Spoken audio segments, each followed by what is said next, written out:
Gloire à notre Dieu, gloire à notre Dieu. Bienvenue à notre journée de prière et de jeûne. Je vous espère au rendez-vous. Je vous accueille dans le nom puissant de notre Sauveur et Seigneur, Jésus-Christ. Aujourd'hui, chers frères et sœurs, notre passage de méditation qui va nous amener dans la prière est tiré du livre de Genèse, chapitre 24, au verset 60, qui dit « Que tu deviennes des milliers de milliards et que ta prospérité possède la porte éternelle. » Alléluia. Ça, c'était une bénédiction que prononçait le père de Jacob à Ésaü. Alléluia. Et notre sujet d'aujourd'hui est intitulé bénédiction codée. Ce sont des bénédictions qu'on donnait à Ésaü. Et Ésaü, vous savez son histoire. Vous allez lire son histoire. Comment il a été dupé. Il a été trompé par Jacob, son frère. Et après avoir été dupé, il cria à son père. Son père, il dit, mon père, tu n'as pas donc d'autre bénédiction que ce que tu as donné. Et alors, le père a été obligé de lui donner cette bénédiction. Vous lisez la Genèse 27, verset 38 à 40. Ésaü dit à son père, n'as-tu que cette bénédiction, mon père? Bénis-moi aussi, mon père. Et Ésaü éleva la voix et pleura. Alors Isaac, son père, répondit et lui dit, ta demeure sera privée de la graisse de la terre et de la rosée du ciel d'en haut. Tu vivras de ton épée et tu seras asservi à ton frère. Mais en errant librement ça et là, tu briseras son joug du dessus de ton cou. Retenez bien cette dernière partie-là. Tu briseras son joug du dessus de ton cou. Quand vous lisez l'histoire d'Ésaü, au début c'est triste, mais quand vous lisez la fin devient une joie, parce que c'est lui-même qui a accueilli son frère. Et son frère, quand il voulait même il voulait faire la corruption, le corrompre avec ses biens, il dit non, moi je n'ai pas besoin de ça. Je suis très béni. J'ai des milliers de bêtes. Restez avec ça. Pourquoi? Parce qu'il avait compris.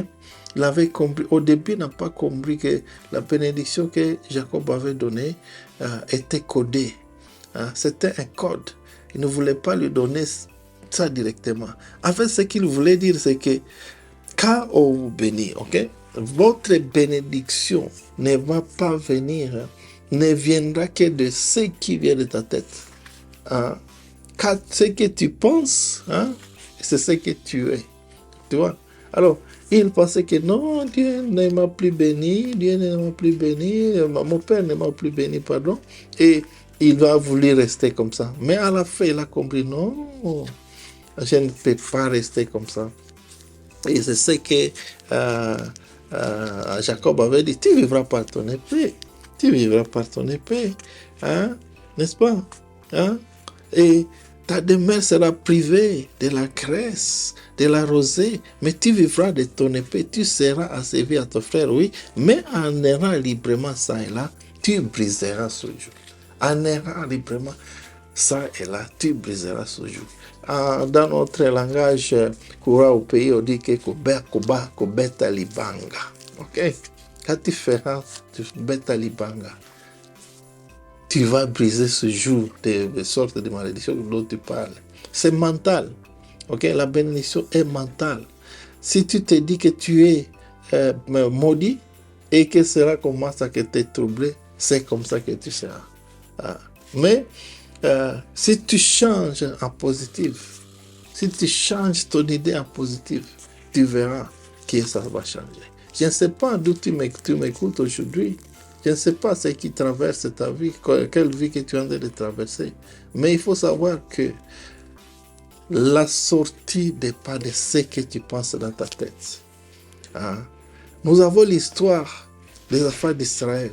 Ils sont galvanisés par la famine de telle sorte que, si vous lisez 2 Rois, chapitre 7, de telle sorte que les enfants mouraient de la famine et maintenant les adultes, qu'est-ce qu'ils faisaient? Ils commençaient à manger la chair des corps de ces enfants. C'était vraiment terrible. C'était terrible. Et il y avait une parole qui est venue du prophète Élie. Malheureusement, le roi n'a pas compris. Le roi de cette époque-là voulait même tuer le prophète Élie parce qu'il pensait que c'est Élie, à cause de ses paroles. C'est celui qui a fait qu'il y ait la famine pendant plusieurs années. Et il les cherchait pour le tuer. Et en les cherchant pour le tuer, Dieu lui avait donné une parole que dans 24 heures, vous aurez de la nourriture. Ouais. Alors, c'était une bénédiction, c'était une parole d'encouragement. Dans 24 heures, il y aura, vous aurez de la nourriture en abondance. Alors, le garde-corps du roi, parce qu'ils étaient venus pour tuer le prophète, ils ont écouté ces paroles. Et le garde-corps, en écoutant cela, il dit, ah, toi tu es fou. Tu es fou. Hein? Comment est-ce que cela peut être possible? Même si Dieu ouvrait les ciels, est-ce que cela peut être possible? Et vous voyez ce qui s'est passé à la fin, c'est que le prophète a dû maudire ce garde-corps. Il dit, ok, tu le verras. Mais tu ne vas pas en profiter. Oh, quelle histoire triste de ce garde du corps. Il n'a pas compris le message codé. C'était que demain, vous aurez la nourriture. C'était un moment où il fallait se réjouir.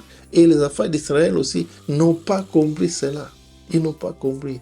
Lisez le chapitre, 2e roi, chapitre 7. Ils n'ont pas compris cela. Et au lieu qu'ils puissent se réjouir, non, ils ont continué à tuer, à manger ces corps des enfants. Seuls 2 lépreux ont compris que non, nous ne devons pas rester ici. Même si nous restons ici, nous allons mourir. Allons là-bas, même si nous mourons là-bas, au moins nous allons mourir là où il y a l'abondance. Et c'est là où ils ont trouvé la réalisation de cette prophétie d'Élie, qui disait que dans 24 heures, vous allez manger en abondance. Ils ont commencé à manger seuls. Ils ont commencé à manger seuls. Ils ont dit non, c'est pas bon. Allons avertir nos compatriotes. Allons avertir nos compatriotes. Ils sont partis dire au roi.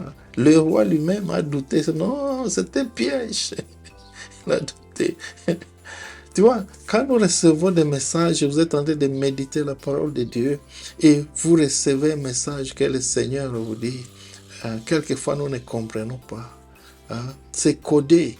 C'est pourquoi nous devons, dans la prière, demander au Saint-Esprit, Saint-Esprit, fais-moi comprendre ce passage ici.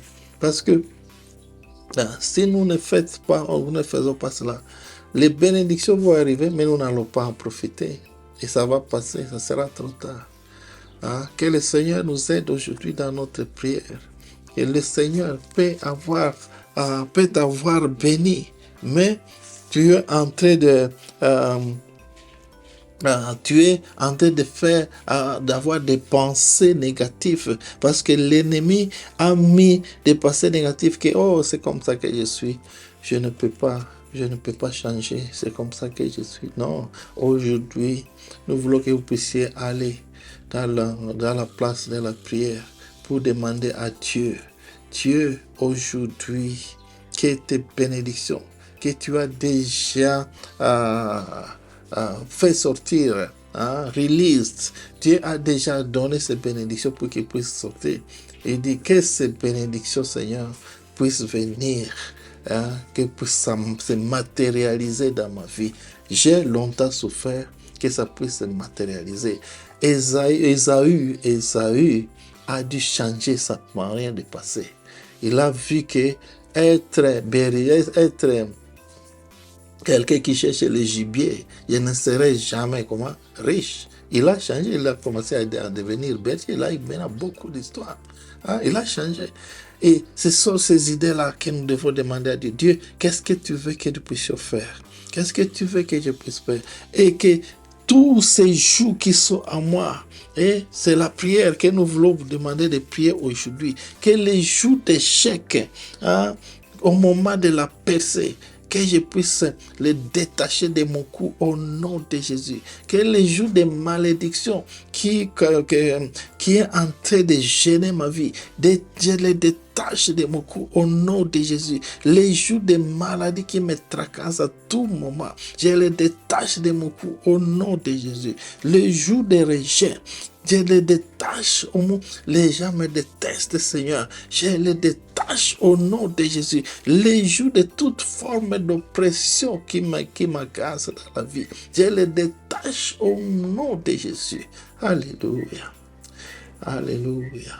Entrez dans l'espace, dans le lieu de prière aujourd'hui pour demander à Dieu de détacher toujours de malheur, toujours de malédiction, toujours d'oppression, toujours de péchés, de problèmes qui t'agacent à tout moment. Parce que Dieu, il a déjà déclaré, je ne te délaisserai pas, je ne t'abandonnerai pas. Mais alors, tu ne dois pas rester assis parce que tu dois agir. Tu dois agir. L'action est nécessaire de votre part. La première action, c'est quoi? Entrer dans la place de la prière, à genoux devant votre Dieu, pour demander à Dieu d'être là, pour demander à Dieu de donner ce qu'il a déjà promis. Il a déjà promis. Même si c'est codé, c'est à nous de le décoder. Vous le décodez comment? Dans la prière. Merci Seigneur pour ta parole. Aide tous ceux qui sont dans ce programme d'aujourd'hui. Ils ont des problèmes, ils ont des défis qu'ils traversent dans la vie, dans la famille, dans les entreprises, dans le niveau professionnel. Seigneur, que tu puisses aider chacun de nous aujourd'hui pendant que nous entrons dans la prière. Au nom de Jésus, au nom de Jésus. Que le Seigneur vous bénisse et restez dans la place de la prière. Amen.